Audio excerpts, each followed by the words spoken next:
So I figure for all those who are coming to Sunday school, the Sunday after July 4th, we had to have a little bit of fun. So come on down, get a noisemaker. You'll get some cookies later on. We're going to have a regular party in here today. But as with all things, here we are going to open in prayer. So let us pray. O God, whose might is over all, hear the voice of the despairing. Grant to us the faith of Mordecai and the courage of Queen Esther as we seek to spread your love in this world. Amen. Okay, so today I'm going to be starting off our series on powerful women in the Bible. And I chose Queen Esther for pretty obvious reasons. My name, Hester, is a derivation of Esther.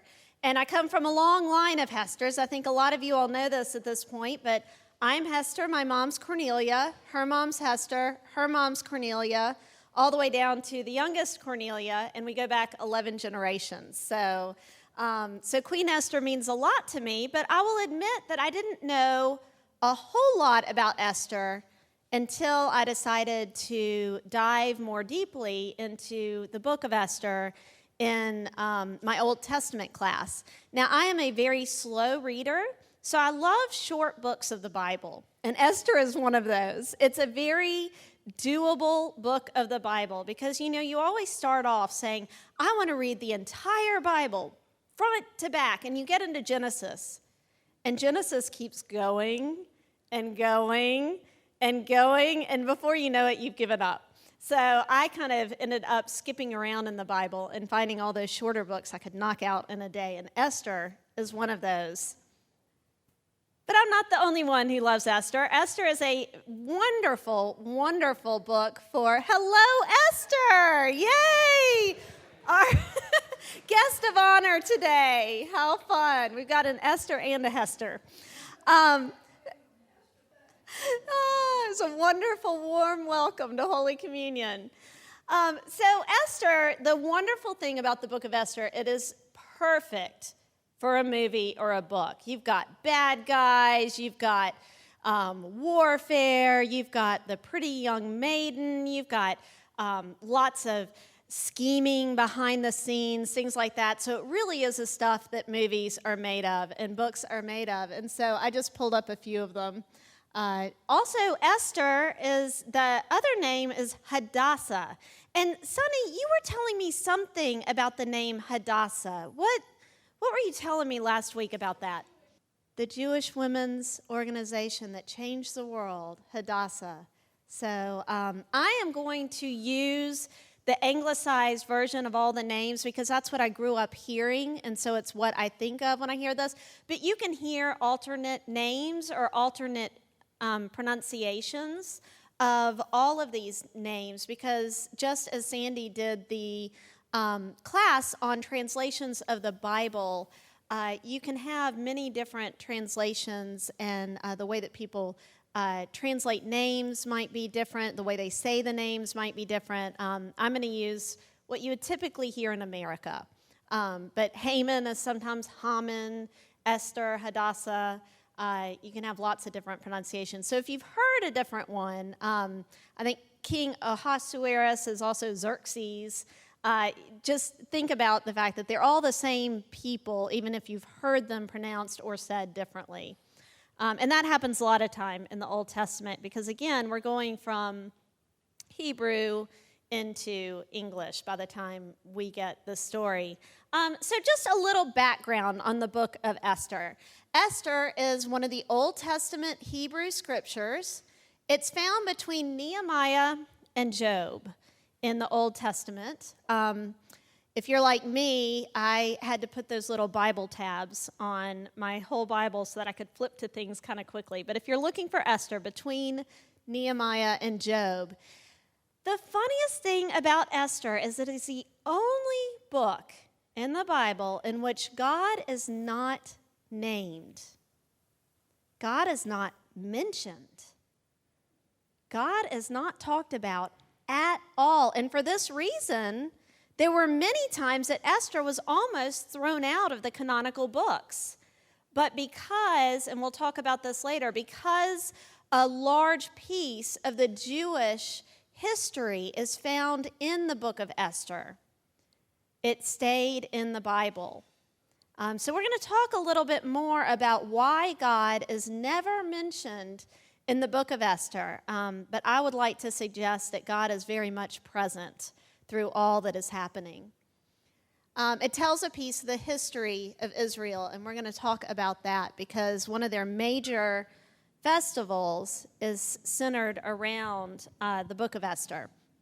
Now, to give you a little bit of placement, not just in the Bible and in time, but also in place, in geography, here is a map of the Persian Empire, and I know it's a little bit hard to see on this beautiful sunny day, but it's in the Persian Empire. So the Babylonians first came in and captured Jerusalem. So all the Jews are in exile under the Babylonian captivity. A lot of them have gone into exile.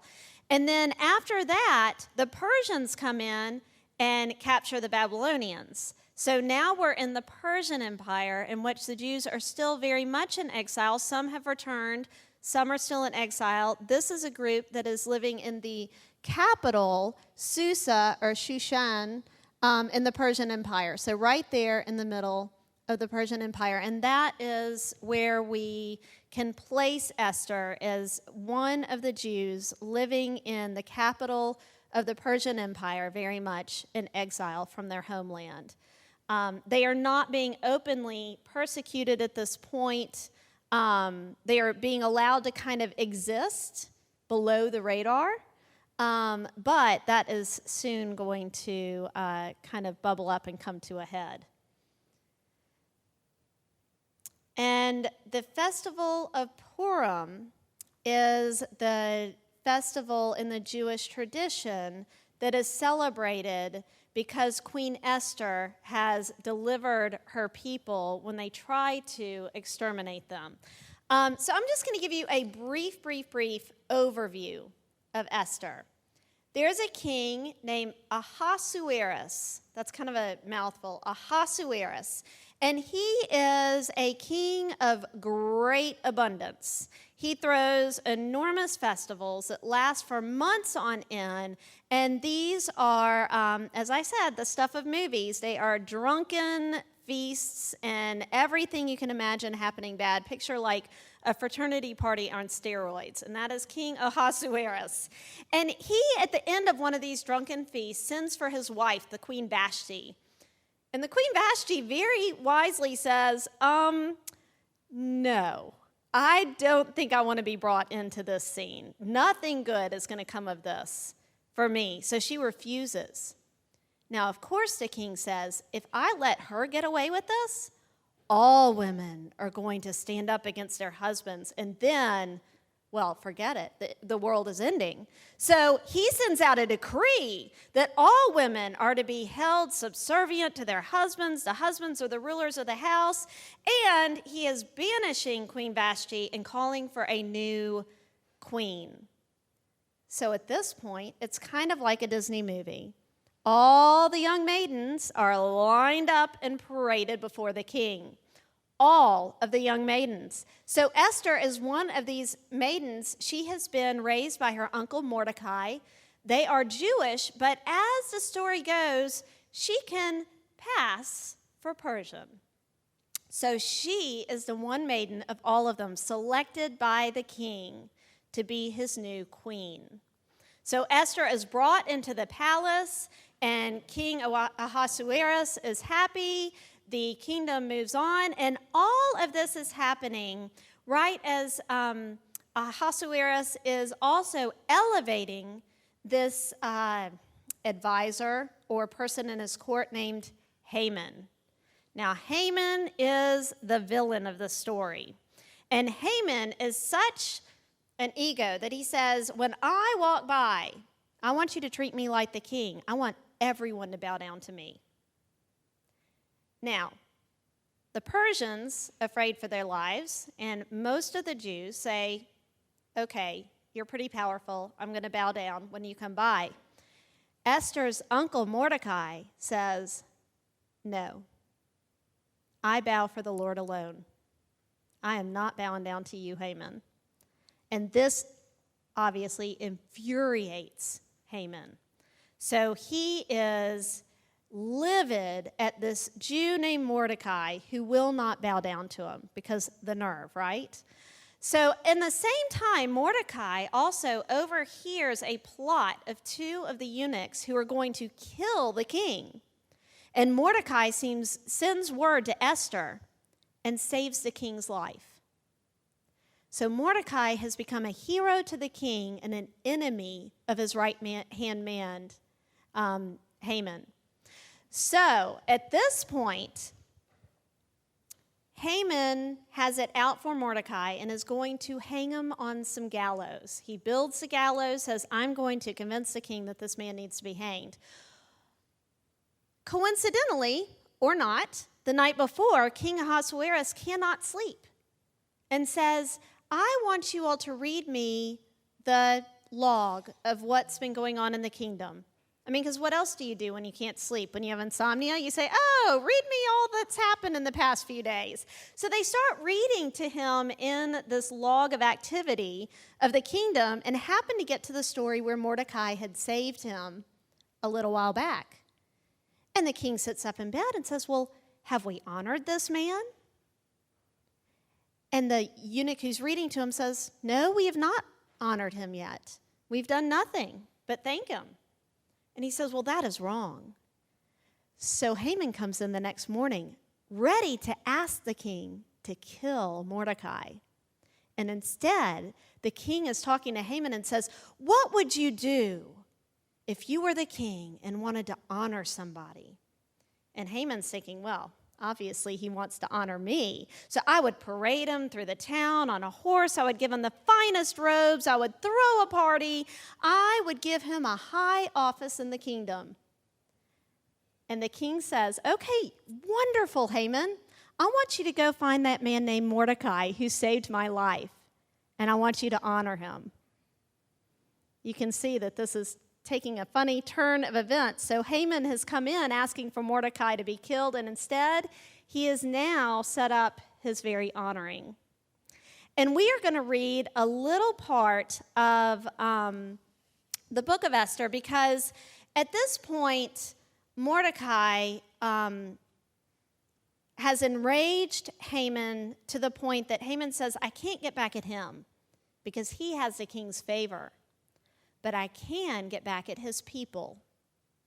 So I'm going to take out all of my rage on the Jewish people. And he basically bribes the king to let him, on a certain day, attack all of the Jewish people. And so he casts a dice. He basically rolls a dice and says, okay, what day is it going to be? And that's the name for the dice in Hebrew is Pur. And so later on we'll see that lends itself to the name Purim, the festival. So Mordecai, finding out about all of this, tells Queen Esther, all of the Jewish people are in danger because of how much Haman wants to get back at me, but instead is going to get back at all the Jewish people. And Queen Esther says, if I let them know that I am Jewish, I might be killed as well. If I go to the king without being summoned, that as well could be my sentence for death, because nobody approaches the king without being called, even his wife, the queen. So she begins to scheme and come up with what she must do. And this is where we're going to pick up in the story and get this dilemma of hers. She says, well, there's my life, and I could be killed for coming to the defense of my people. And then what good has happened?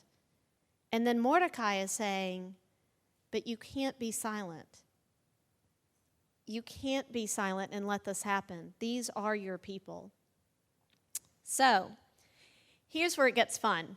In the Feast of Purim, the tradition is to read the entire book of Esther. That is in their laws, to hear the entire scroll of Esther on the Feast of Purim. They call it the Megillah. And every time Haman's name is read, you all get to make lots of noise and boo the bad guy. So you'll see there are noisemakers spread around the room. If you don't have any right up here, you can go grab one from a table because we've got lots to pass around.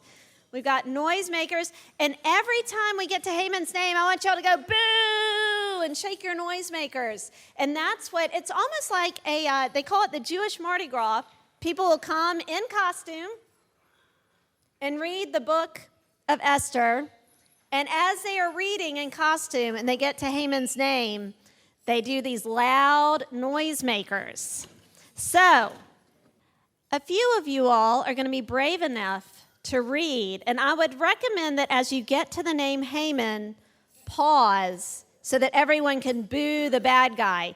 And if you'll see, there are sheets spread around the room as well. You might have to look kind of around. I just kind of put them every third chair. And if you'll just offer to take a paragraph, then I will pass the microphone around. And remember, as you get to the name Haman, pause so everyone can boo Haman. So each one of you gets to take a paragraph and just raise your hand and I'll pass the mic from here or there. We're not going to do the entire book of Esther. It is a short book, but not short enough for forum. So I just took out the really good meaty part. Who wants to go first? Ben's going to go first. Hooray. I've got the mic for you. Ahasuerus. Shall we begin? After these things, King Ahasuerus promoted Haman and advanced him and set his seat above the officials who were with him.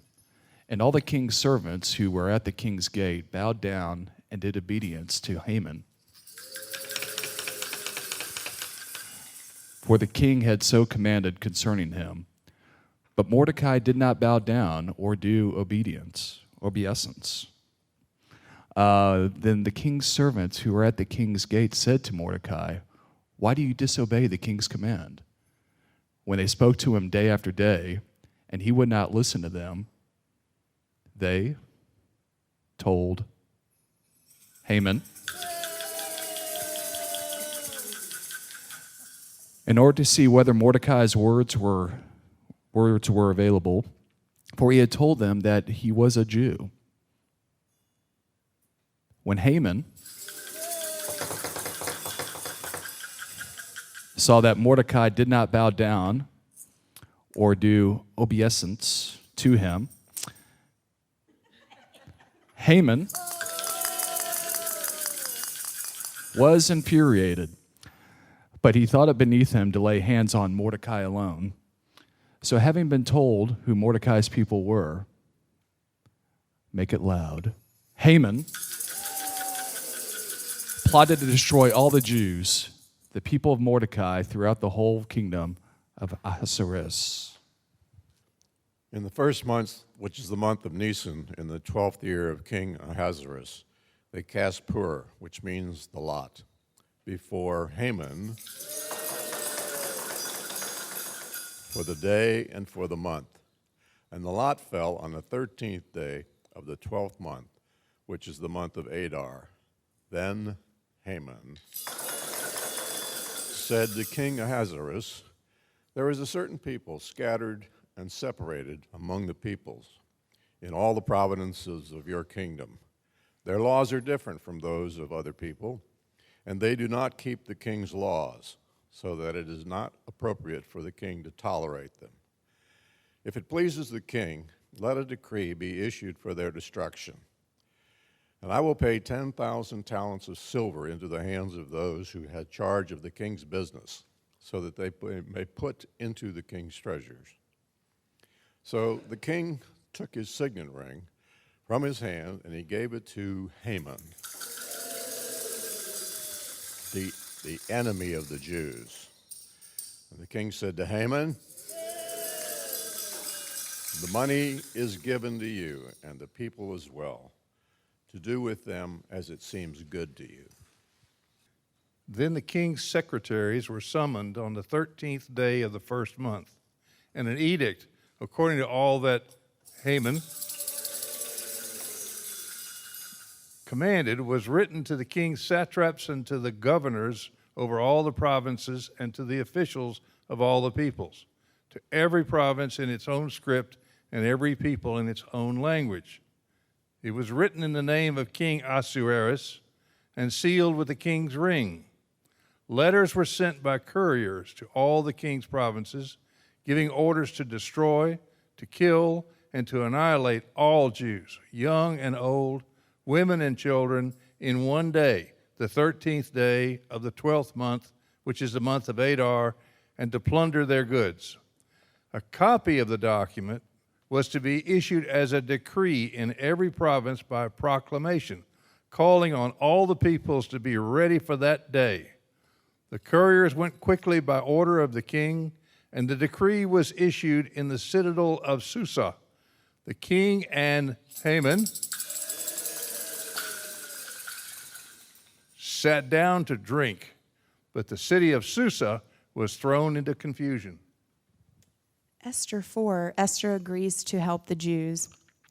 When Mordecai learned all that had been done, Mordecai tore his clothes and put on sackcloth and ashes, and went through the city, wailing with a loud and bitter cry.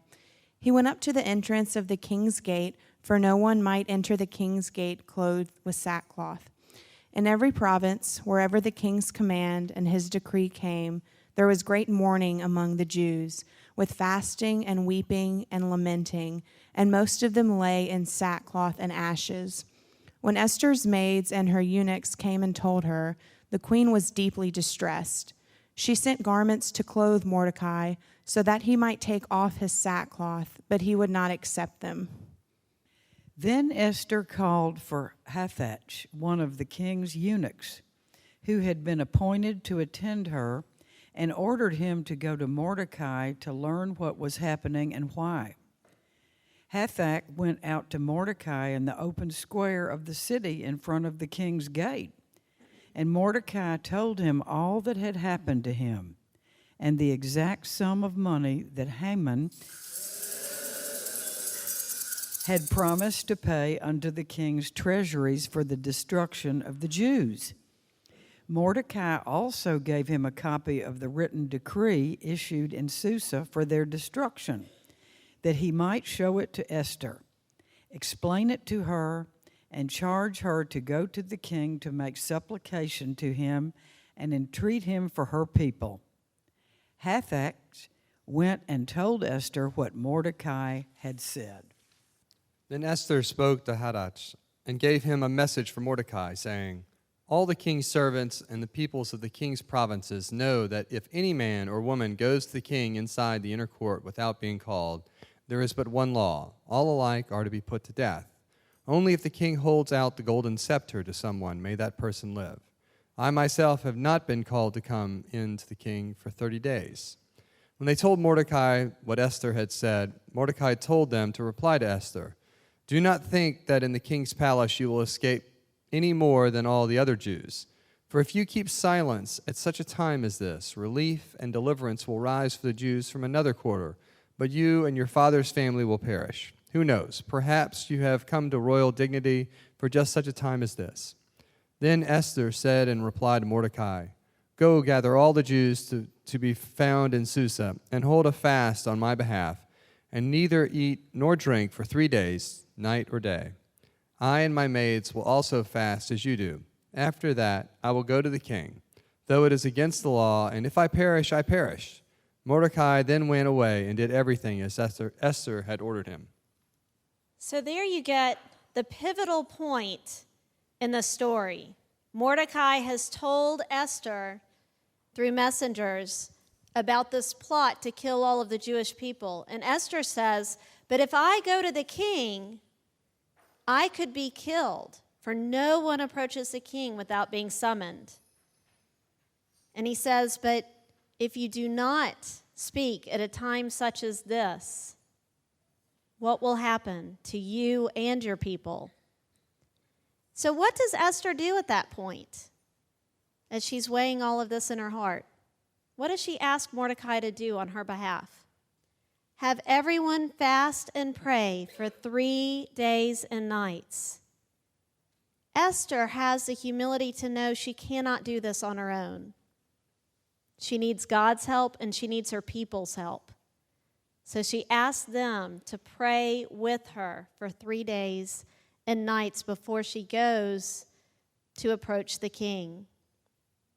Now, another of the traditions on the Feast of Purim is to eat a cookie called Hamantaschen. And I had not heard of Hamantaschen till just a little while ago when somebody was saying they're Haman's pockets. They are Haman's pockets, and they are filled with a fruit filling. Yes, bad Haman. They are filled with a fruit filling that stands for the bribe money that Haman gives the king in order to fill out his decree to annihilate the Jewish people. So I start Googling Hamantaschen cookies. Where can I get some of these? Now, of course, they're a festival cookie. It's like saying, where can I get eggnog when it's not Christmas? It's not Purim right now. You cannot get Hamantaschen cookies many places, but I did learn that Ricky's Cookies over in Eastgate makes Hamantaschen cookies. So I called Ricky and said, hey, I'm teaching a class on Esther. Is there any way we could get some Hamantaschen cookies? And she, of course, said, we only make those for Purim. You know that, right? And I said, I know that, and I'm teaching this class, and I want everyone to get an idea of what they're like. And she said, oh, that's wonderful. I'll make you a tray. So we have Ricky's Cookies, Hamantaschen's cookies, for everyone to enjoy. If you all want to start that tray around, we might have to split some because she only had enough dough to make one tray of the cookies, but they happened to be the same dough for another cookie she was making this week. So, you might want to just break them in half and share them around. But we have Hamantaschen cookies, and these are traditional for Haman's pockets filled with bribe money, or Haman's hat. Sometimes they say it's his hat. Yes, kind of like a tricorner. As you enjoy these cookies, I want you to talk to the people near you and think about the questions to ponder on this sheet. Perhaps you have come to royal dignity for such a time as this. And I want you to think about, perhaps you have come to this time and place, to this place in your life for such a time as this. And you can figure out what that means for you. What do you think God is calling you to do right now? What do you think God is calling you to do that might be very hard? That might cause you to risk something of your life, that might cause you to sacrifice something that might be so difficult that you must do it with God's help and with the community of faith gathered around you. And I want you to, as you're enjoying these cookies, talk to the people around you about what that might look like in your life, what you might be called to do that is asking almost too much of you, that's really weighing heavily on you, or it might be something that feels a little bit easier, but something that's still asking for you uniquely, you in your place, that you can do for others. So enjoy and think about that question for just a little while. As you've been talking about what you might have been created for at this time, if you come to an ending place with that, think about maybe what that means for Holy Communion. Perhaps Holy Communion has been put in this place in this time for such a time as this. And what might that mean for us as a community of faith in this world? Okay, you can talk amongst yourselves and think about what not only are you being called to do, but what are we as Holy Communion being called to do at such a time as this?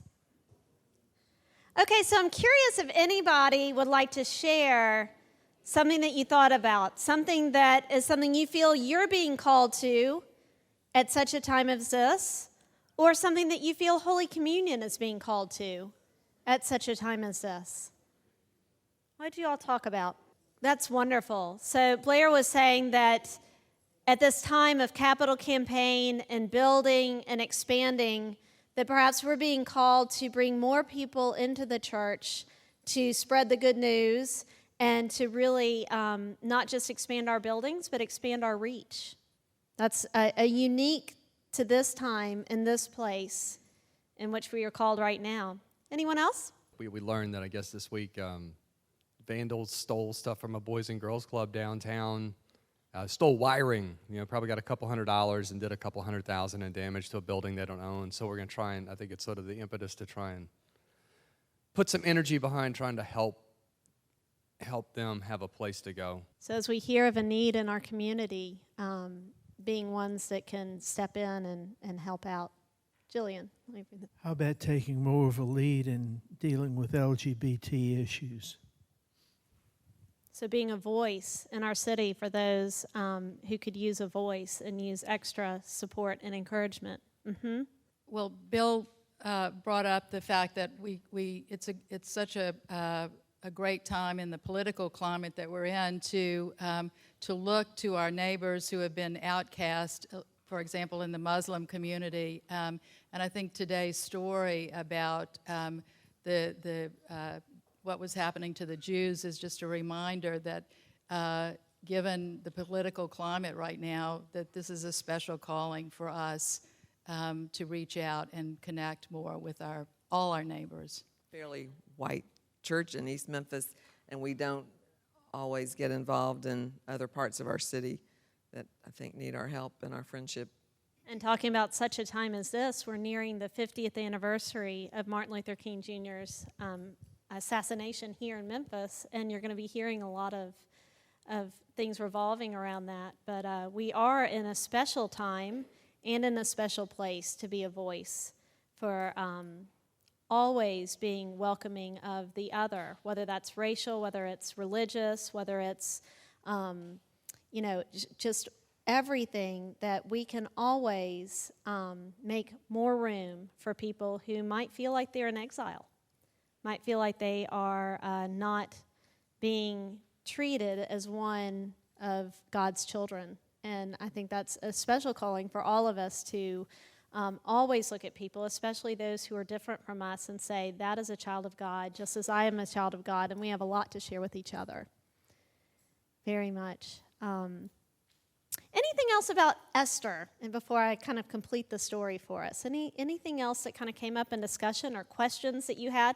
One person said, how exactly did Mordecai save the king's life? Mordecai basically just heard the plot to kill the king's life and reported it to Esther, who told the king, so they were able to stop the plot to kill his life. So that's how Mordecai actually saved the king's life. Yes? Yeah. Isn't she being a little over-concerned? I mean, he's chosen her out of all the women in the kingdom. And that's a really good segue into this next part. I think she has right to be concerned. She has not been summoned for 30 days. And that might mean that the king's moved on. This is the kind of king who might do that. It also means that she does have a good fighting chance. She has the best fighting chance of anyone in the kingdom, right? So to complete this story, she decides that she is going to approach the king and offer to throw a banquet for him and his special guest Haman. And at the end of this wonderful banquet that she's prepared for the king, when he is nice and fed and stuffed with wine, he says, what would you like, Esther? Anything in the kingdom for you. And she says, oh, she knows. She can't get ahead of herself. She can't move too fast. So she says, I would like to throw you another banquet. And so they come, and again, she wines and dines him and Haman, and she just butters them up, right? And at the end of this, he says, anything for you, Queen Esther. What can I do for you? Even half of my kingdom, it's yours. And she says, I would like for you to take the life of the man who wants to kill me and my people, and Mordecai, the one, my uncle, who you have honored. There is somebody in your kingdom who is plotting against all of us, and I want you to take their life. And he says, oh, how could this be? Now, I mean, really, the king should have caught on by now, but we'll believe it. So how could this be? And she says, it is none other than the man sitting next to you. It's Haman. So in a wonderful, crazy turn of events, the king orders Haman to be killed on the gallows that Haman had built for Mordecai. And Haman is killed on the gallows. And the king, the story goes that the king had already put out this decree that on this day, all the Jews would be annihilated. And so instead of saying, oh, oops, never mind, apparently that wasn't done. So instead, he gives the Jews the right to fight back and to kill their enemies when they are attacked. So the day comes, and they go in to, presumably carry out the decree to kill the Jews, and the Jews are allowed to fight back against their enemies. And they triumph. And so everything at that point is celebration. And Purim honors that day in which the Jews won back their freedom and their lives. Now, as with all stories, this is not without complication. I would like for them to say, okay, and then the day never came, and nobody had to get hurt after that. But this is the Old Testament, and there is an eye for an eye, and they fight back, and there's lots of carnage. And that's a piece of the book that we have to wrestle with. But at the end of the day, when you look back at this book of the Bible, my take home from it is that God does call us to do very difficult things in our lives. Things that risk our lives, things that risk our family, things that we are being called to do that maybe only we can do. And what will our answer be when that time comes? Esther at first says, no way, this is too big. And then, towards the end of this chapter, if I perish, I perish. But I want you to pray and to fast with me and to help me do this amazing thing that God has called me to do. So when in doubt, when you are faced with those times in your faith in which your decisions might be very different from the decisions of the people around you, your choices might cause some of your closest friends and family to look at you and say, what on earth are you thinking? When you might feel like it is you against the world, I want you to think about our Queen Esther and go in peace to love and serve the Lord.